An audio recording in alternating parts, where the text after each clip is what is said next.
শত শত আগুন ইসলামের উপরে লেগে গেছে আজ, আর আমরা ব্যক্তিগত বিষয়গুলো নিয়ে আমরা একের বিরুদ্ধে অন্য কাদা ছড়াছড়ি করছি। লজ্জা হয়।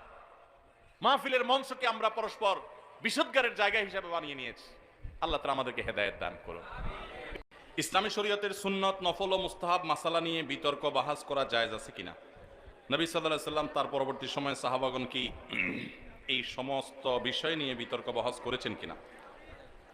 দেখুন, বিতর্ক বহস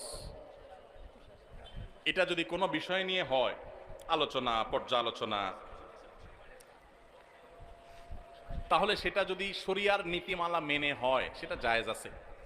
সাহাবীদের ভিতরে বিভিন্ন বিষয় নিয়ে কথোপকথন হয়েছে, যুক্তিতর্ক পরস্পরের মধ্যে দেয়াদেয়ি হয়েছে, অনেক ঘটনা এরকম ঘটেছে। একজন একটাকে বলেছেন, তার সপক্ষে তিনি যুক্তি দিয়েছেন, আরেকজন তার সপক্ষে তিনি দলিল প্রমাণ হাজির করেছেন। এটাকে আপনি বিতর্ক বলেন আর বাহাস বলেন, যে নামই বলেন, এগুলো সাহাবীদের মধ্যে ছিল। কিন্তু আজকাল বিতর্ক বাহাসের নামে যেগুলো হয়, এইরকম ফরম্যাট সাহাবীদের মধ্যে ছিল বলে আমার জানা নেই। এখন তো বিতর্ক বাহাস মানে হলো মার মার কাট কাট। এখানে হক অন্বেষণ করার চাইতে জেদ ক্ষেত্রটা বেশি গুরুত্বপূর্ণ হয়ে গেছে। এই জন্য আজকাল যত বিতর্ক বাহাস হয়, ইন্টারেস্টিং বিষয় হলো এগুলাতে কেউ হারে না, কেউ হারেনি। কোনো বাহাসে কেউ হাসতে শুনছেন আজ পর্যন্ত? সপক্ষই জিতে, সবাই মনে মনে খুশি। হ্যাঁ, আমরা জিতে গেছি, আমাদেরটা হক প্রমাণ হয়ে গেছে। একজন বলে আমারটা হক প্রমাণ হয়ে গেছে। কি লাভ রে ভাই? ভাইরা আমার, বহস শব্দের অর্থ হলো অনুসন্ধান করা। সত্য অনুসন্ধান করার চেষ্টা যদি থাকে, তো এই গতানুগতিক এখনকার যে আজকাল মার মার কাট কাট টাইপের বাহাস, বিশেষ করে বাহাসে লাঠিসোঁটা নিয়ে যায় অনেকে, আছে না নাই? আহারে মুসলমান, এই টাইপের বাহাস সাহাবীরা তো পরের কথা, ইসলামের সোনালী যুগের কখনো কোনো কালে কেউ ছিল বলে বলতে পারবে না। আল্লাহ তাআলা আমাদের সবাইকে ইখলাসের সাথে কোরআন হাদিস চর্চা করার তৌফিক দান করুন।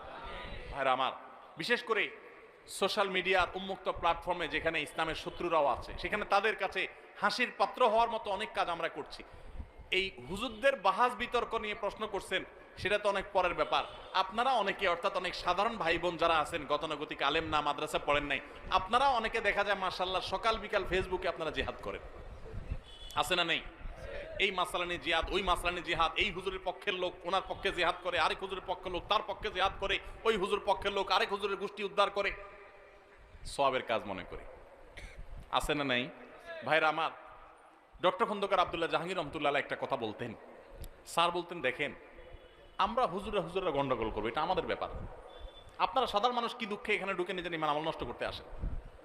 কেন কেন আপনি কোন হুজুরের পক্ষ নিয়ে এসে আরেক হুজুরের গালি দিয়ে নিজের ইমান আমল নষ্ট করতে আসেন? কে শিখেছে আপনাকে ইসলাম? যেই হুজুরের ভক্তি আপনাকে আরেক হুজুরকে গালি দিতে শিখিয়েছে ফেসবুকে, সেই হুজুর আপনার প্রকৃত ইসলামের শিক্ষক হতে পারে না।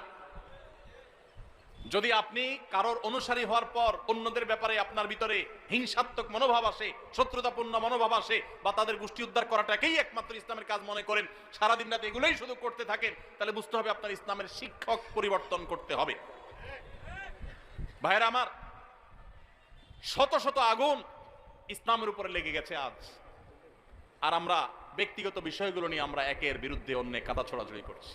লজ্জা হয়। মাহফিলের মঞ্চকে আমরা পরস্পর বিষোদ্গারের জায়গা হিসাবে বানিয়ে নিয়েছি। আল্লাহ তাআলা আমাদেরকে হেদায়েত দান করুন।